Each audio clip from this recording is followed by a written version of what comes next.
pulang larut malam sampai pulang. Tadi malam itu pulang jam 3 subuh. Iya, jam 3 subuh. Oh my jam God. 3 subuh sampai di rumah siapkan buka untuk suami begitu.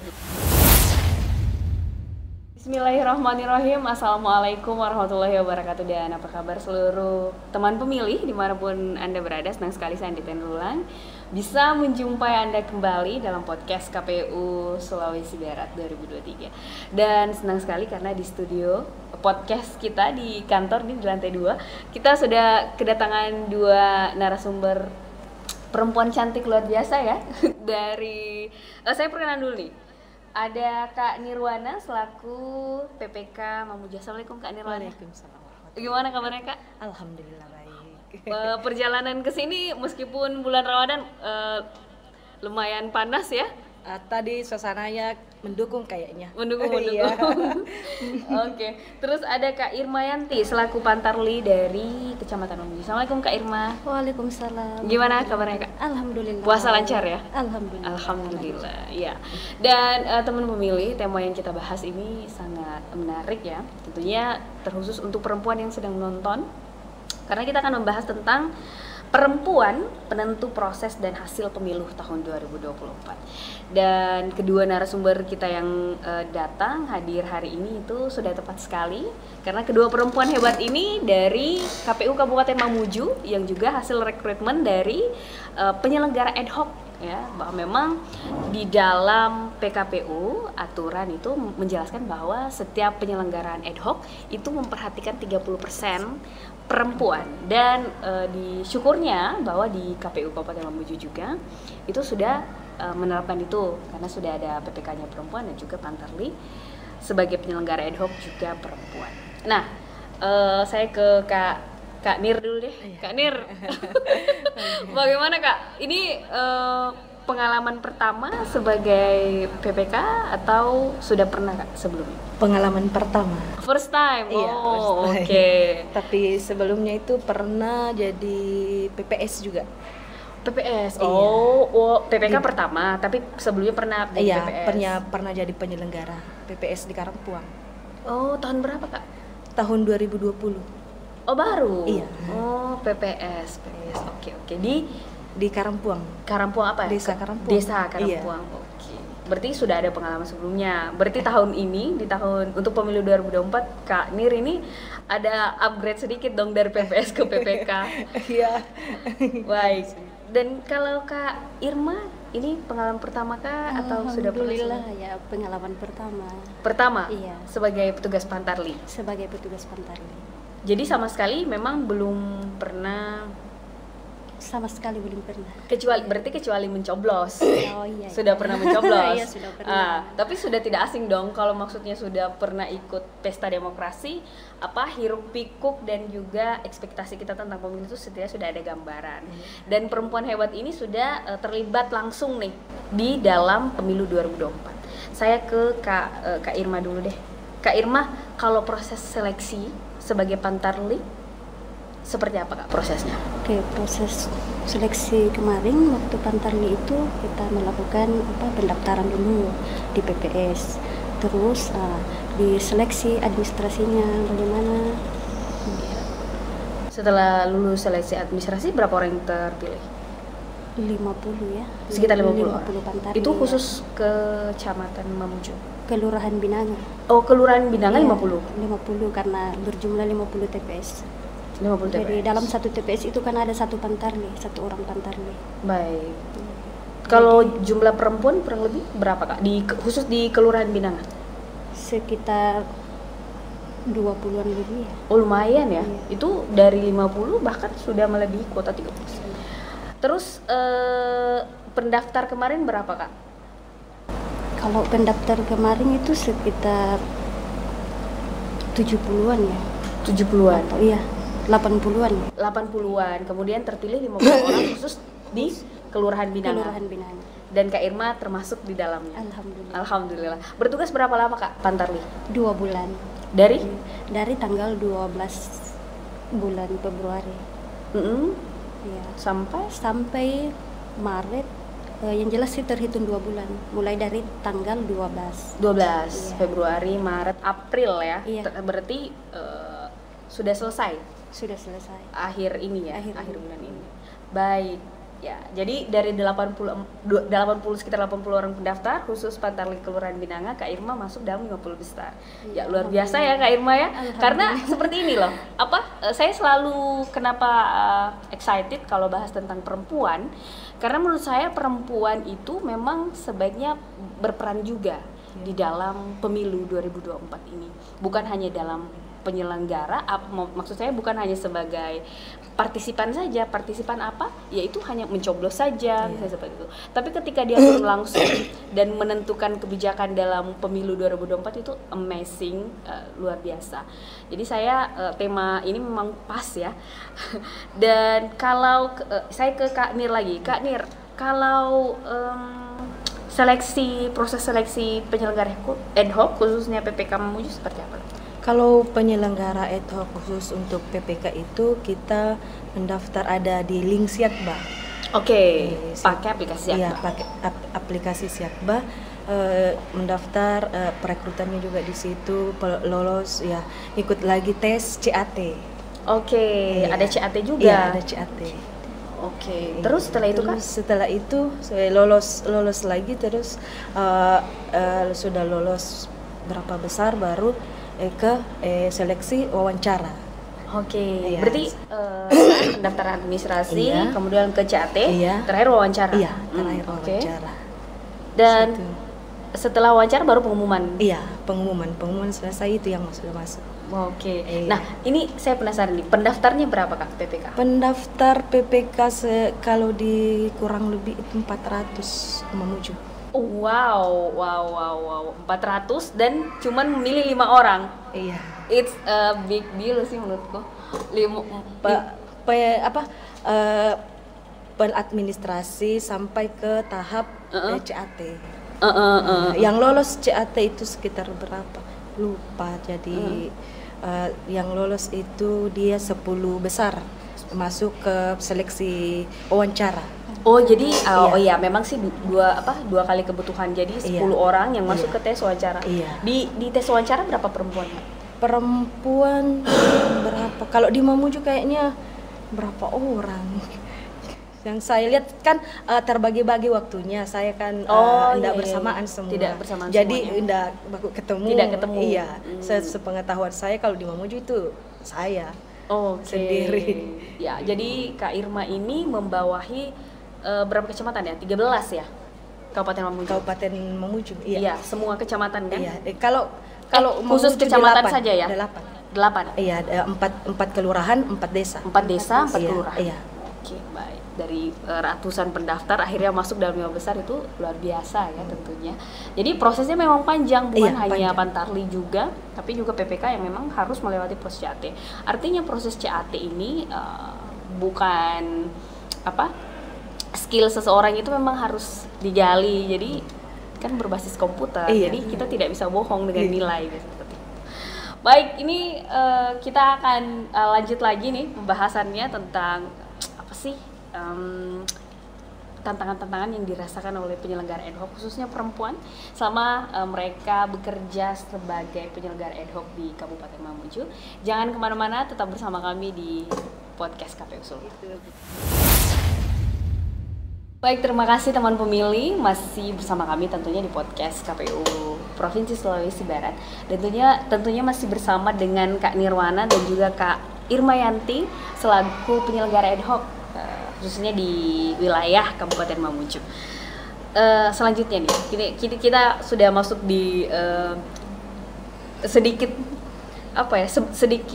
menceritakan suka duka nih Kak ya. Saya ke Kak Irma dulu deh, ke Kak Nirwana dulu.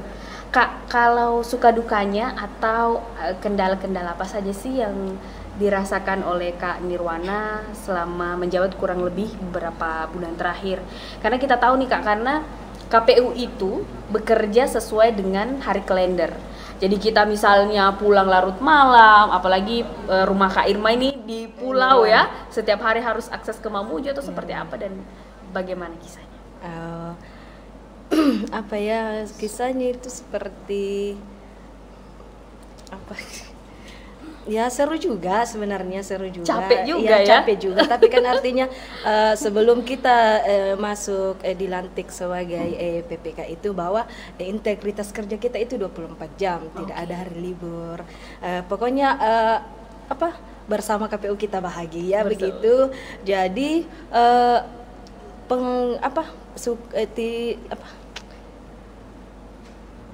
apalagi cerita tentang kalau pulang larut malam sampai pulang tadi malam itu pulang jam 3 subuh. Iya, jam 3 subuh. Oh my jam God. 3 subuh sampai di rumah siapkan buka untuk suami begitu. Kebetulan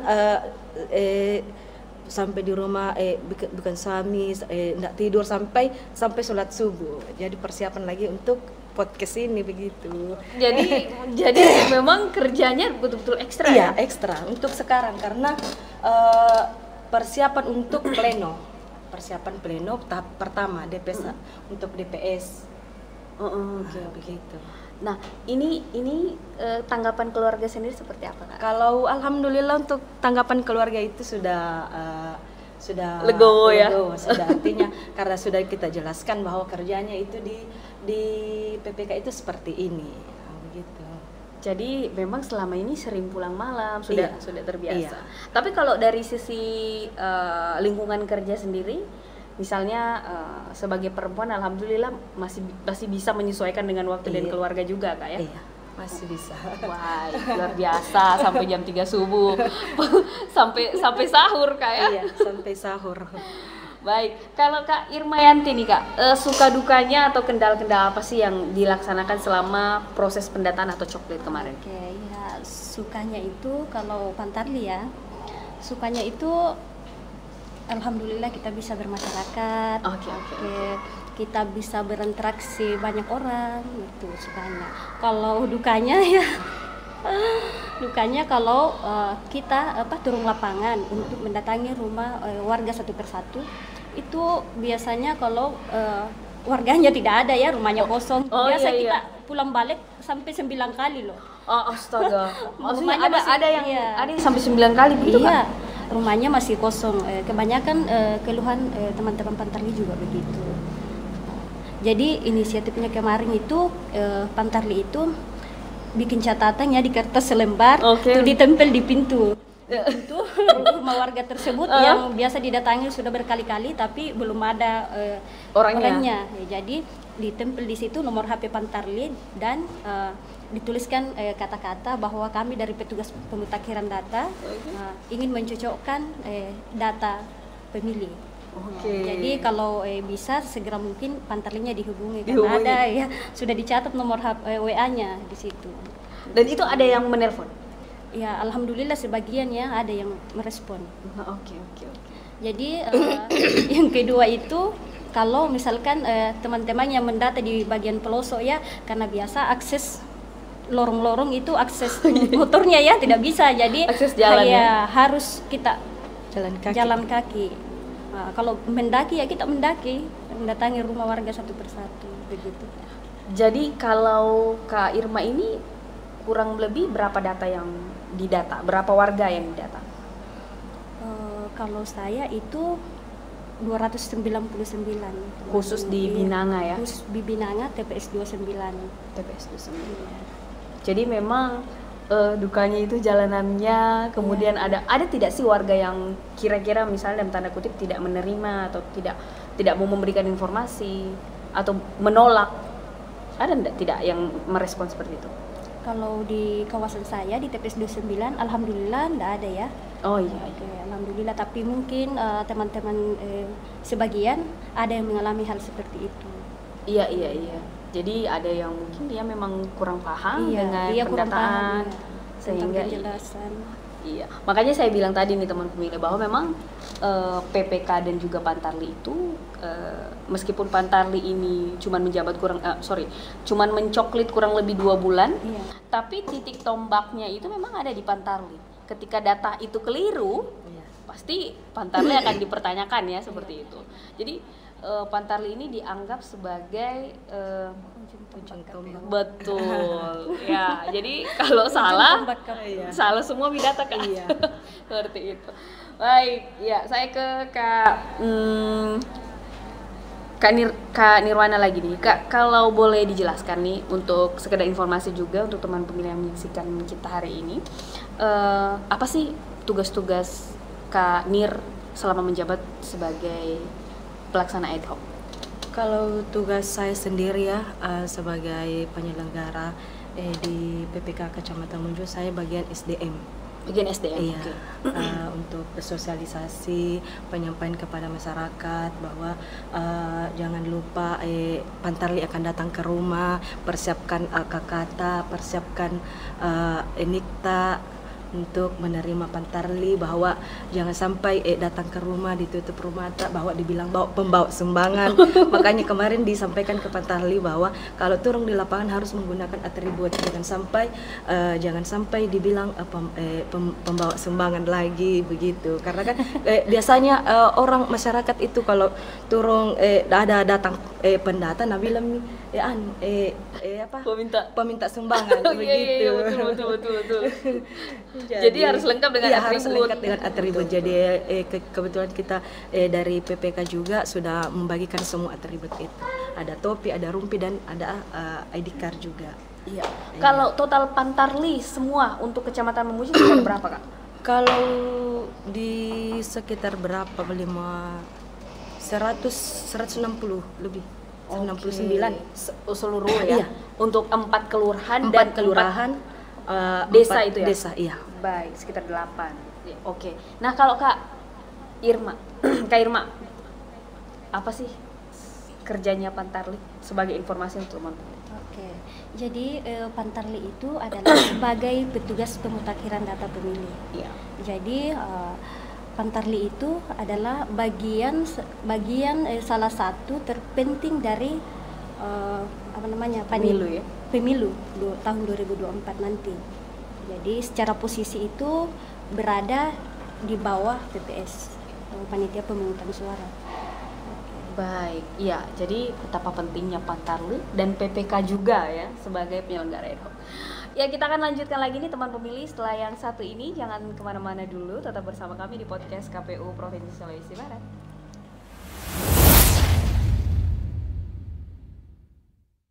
Baik, terima kasih pemirsa, teman pemilih masih bersama kami tentunya di podcast KPU Provinsi Sulawesi Barat, dan tentunya masih bersama dengan Kak Irma Yanti dan juga Kak Nirwana selaku penyelenggara ad hoc perempuan yang bertugas saat ini di wilayah Kabupaten Mamuju.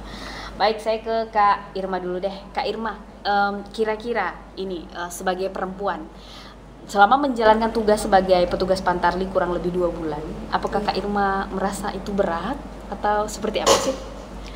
Ya, kalau menurut saya sih kerja sebagai Pantarli itu alhamdulillah selama ini saya tidak ada kendala ya. Tidak terbebani sama sekali ya, santai aja. Karena di sepanjang kita bisa membagi waktu, Oke. maka pekerjaan tersebut tidak akan terbebani. Nah, Jadi begitu. Oke, kan iya betul. Apalagi kan yang namanya perempuan biasanya stigma yang melekat itu bahwa perempuan biasanya mengerjakan pekerjaan-pekerjaan domestik saja. Misalnya ibu rumah tangga, misalnya Kak Nir itu cuman mengurus anak, mengurus suami, mengurus rumah ya. Apalagi dengan pekerjaan sebagai penyelenggara ini, kita ini adalah para petugas pejuang demokrasi ya, yang akan menyukseskan pemilu 2024. Baik, jadi santai aja Kak Irma ya, sesuai aja ya, semua santai. Ya, saya ke Kak Nir. Kak Nir gimana nih? Karena jarak dari rumah dengan kota ini, Karampong itu harus akses loh ke sini naik kapal setiap hari, dan jadwal kapal yang saya tahu itu cuman pagi dan sore. Betul tidak Kak? Iya, betul. Ya, itu pagi sekitar jam 6 pagi, kemudian pulang setelah sholat asar, dan itu di setiap hari ke kota Mamuju untuk melakukan pekerjaan sebagai penyelenggara. Itu gimana sih rasanya? Rasanya sih Dengan tantangan. Ada tantangan juga, maksudnya terkadang cuaca tidak mendukung Oh, gitu. oke. Kadang ombak besar gitu, tetapi Apalagi akhir-akhir ini selalu iya, hujan, akhir-akhir Kak. ini hujan. Jadi untuk sementara saya tinggal di Mamuju. Oh, Iya, untuk karena sementara. ndak bisa akses untuk mau pulang ke Karampuang itu subuh kan kapalnya ndak ada. Betul. Iya, jadi nginap di Mamuju dulu. Di Mamuju dulu. Iya. Jadi keluarga masih di pulau. Iya, kalau keluarga di pulau. Oke. Tapi sejauh ini merasa terbebani tidak Kak dengan beban Kalau kerja? terbebani enggak. Santai berarti. Ya. Santai. Pekerjaan itu kan harus memang di bawah santai. Asik, di bawah karena, santai. Karena kalau enggak di bawah santai jadi beban juga. Betul. Iya, begitu. Jadi harus ikhlas juga, begitu. Jadi semuanya meskipun bekerja kan Mamuju PPK ada 5 orang ya. Iya. 4 orang laki-laki. Iya. Kak Nir ini sendiri perempuan. Iya, sendiri perempuan. Jadi santai-santai saja. Iya. Semua masih bisa di-handle berarti. Iya, masih bisa. Dan syukurnya bahwa keluarga masih mendukung juga Iya, Kak ya. masih mendukung, alhamdulillah. Iya. Masih mendukung. Untuk PPK sendiri, kita tahu nih Kak, karena sekarang tuh PPK mungkin belum banyak yang dikerjakan. Nanti menjelang 2024 ini itu semakin sibuk. Apalagi nanti sudah mau masuk di hari-hari pemungutan suara, itu pasti akan semakin sibuk. Itu persiapannya seperti apa Kak Irma? Kak Irma, Kak Nir. Kalau persiapan, kalau pekerjaan itu sebenarnya sudah banyak. Oke. Karena penyusunan kemarin ini selesai pencoklitan, penyusunan DPS, penyelesaian ganda, begitu. Jadi pekerjaan itu PPK itu sebenarnya sudah banyak. Iya, Iya, sudah sebenarnya. banyak. Sampai tidur pun kurang begitu. Begadang. Iya, begadang. jadi pekerjaan ya banyak pokoknya sampai ke tahapan untuk persiapan pleno ini. Standby-nya di mana? Di kantor? Di kantor atau ada sekretariat? ada sekretariat Di mana, Kak, kantor kalau di- kecamatan Mamuju Oh, kantor kecamatan. Iya. Yang di jalan ini ya. di Ahmad Kirang. Ahmad Kirang. Iya. Oh iya, oke. Jadi di situ juga sering ke kantor KPU juga. Iya. Pantarli juga begitu Kak? Iya. Pantarli juga ada sekret di kantor Lurah Binaya. Oh di kelurahan. Iya. Baik. Ya. Jadi memang selama ini selama menjadi penyelenggara masih santai-santai aja ya. Iya. Mungkin nanti semakin sibuk agak tegang Iya. gitu Kak. Ya, itu karena saya selalu bilang bahwa kalau misalnya kita ya yang di provinsi mungkin beberapa itu cuman menerima data. Tapi teman-teman yang penyelenggara ad hoc yang di bawah di kabupaten, di kecamatan, di kelurahan, di desa, mereka akan betul-betul turun ke lapangan sehingga menurut saya kerja-kerja orang yang di kabupaten itu KPU kabupaten itu memang lebih ekstra sebenarnya. Iya. Lebih ekstra. Baik, ke Kak Irma lagi. Kak Irma, secara khusus nih untuk Kak Irma sendiri, menurut Kak Irma netralitas sebagai petugas Pantarli itu seperti apa sih? Harusnya petugas Pantarli itu seperti apa?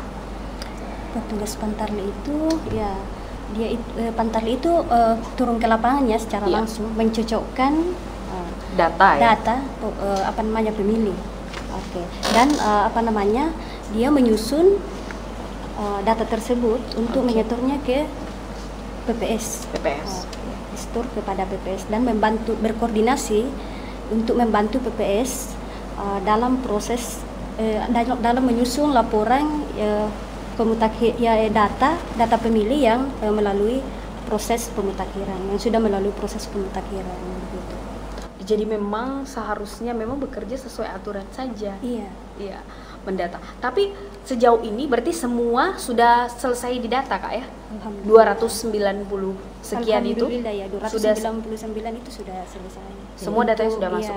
Sudah masuk karena kan iya. sementara penyusunan juga. Sementara penyusunan. Oke. Untuk persiapan. Ya, itu yang persiapan pleno itu ya. persiapan Iya. pleno. Baik ya. Jadi Kak Nir ini menunggu data dari Pantarli, Iya. kemudian ke PPS, kemudian ke PPK untuk diplenokan. Iya. Ya, saya ke Kak Nir lagi. Kak Nir gimana nih? Menurut Kak Nir seharusnya supaya teman pemilih dimanapun yang mendengarkan, bahkan di provinsi lain yang menonton kita di podcast KPU Sulbar ini tahu ya bahwa menjadi penyelenggara ad hoc meskipun perempuan, tapi dia punya netralitas yang tinggi. Menurut Kak Nir, petugas PPK itu harusnya seperti apa? Kalau menurut saya petugas PPK itu harus netral, tidak terima sogokan-sogokan. Iya. Jangan apalagi ranahnya sekarang money politik. Masyarakat saja sudah tahu bahwa tidak mendukung salah satu calon kalau tidak ada duitnya. Jadi harus kita sebagai penyelenggara harus netral, tidak kita bekerja independen lah istilahnya begitu. Iya. Apalagi nih mungkin kalau Pantarli sudah selesai, ya. Tapi kalau PPK ini dia akan mengawal sampai dengan pemungutan suara sampai selesai pemungutan suara, karena PPK di pemilu 2024 ini memiliki masa jabatan yang lumayan lama. Iya, 1 tahun. Iya. Baik, ini kita tidak terasa ini berbincang kurang lebih sudah 30 menit. Kita sudah berada di segmen terakhir ya. Kita sebenarnya masih banyak pembahasan ya, karena waktu dan juga durasi. Ya, saya langsung saja nih Kak untuk closing statement ke Kak Irma dulu deh, apa yang mau disampaikan ke teman pemilih yang menonton kita? Oke, baik. Yang ingin saya sampaikan untuk kepada masyarakat ini ya. Iya. Oke, jadi yang ingin saya sampaikan itu kalau untuk Pantarli ya turun ke lapangan, dimohon memberikan data yang yang jujur. Betul. Oke, data yang jujur supaya kami juga tidak mudah menyelesaikan pekerjaan tersebut. Kita saling kerjasama gitu. Jadi itu saja yang harus saya sampaikan. Dihimbau untuk masyarakat, tolong kalau ada Pantarli tolong diberikan data-data yang jujur gitu. Baik, ini kita Pantarli ini minta kerjasama dari masyarakat juga ya, bahwa ketika didata tolong memberikan informasi yang valid ya. Tentunya memudahkan kerja-kerja Pantarli juga, karena kalau ada yang salah tentunya seperti yang saya katakan tadi, datanya akan sampai di PPK dan seterusnya itu akan salah lagi. Oke. Baik, saya ke Kak Nir, silakan Kak Nir, apa yang mau disampaikan closing statementnya, silakan. Jangan lupa pergi mencoblos 14 Februari 2024 di TPS masing-masing. Gabung di podcast KPU Sulbar hari ini, kami juga mau menyampaikan nih untuk teman pemilih bahwa perempuan sebagai penyelenggara ad hoc itu tidak menutup kemungkinan ya, karena memang sudah diatur dalam peraturan. KPU sangat memperhatikan keterlibatan perempuan dalam pelaksanaan pemilu tahun 2024. Dengan demikian sampai di sini dulu Kak Irma dan juga Kak Nir, sampai ketemu lagi. Semoga bisa jalan-jalan lagi ke kantor ya. Amin. Kita akan podcast lagi, insya Allah pasca pemilu kita akan ketemu lagi. Baik teman pemilih, kami mengucapkan terima kasih dan juga jangan lupa untuk terus saksikan podcast KPU Provinsi Sulawesi Barat dan terus memperhatikan dan memantengin like, share dan komen di seluruh media sosial KPU Provinsi Sulawesi Barat dari Instagram dan juga tentunya di website kpusulbar.go.id. Terima kasih atas kebersamaan Anda. Sampai jumpa. Terima kasih. Assalamualaikum warahmatullahi wabarakatuh.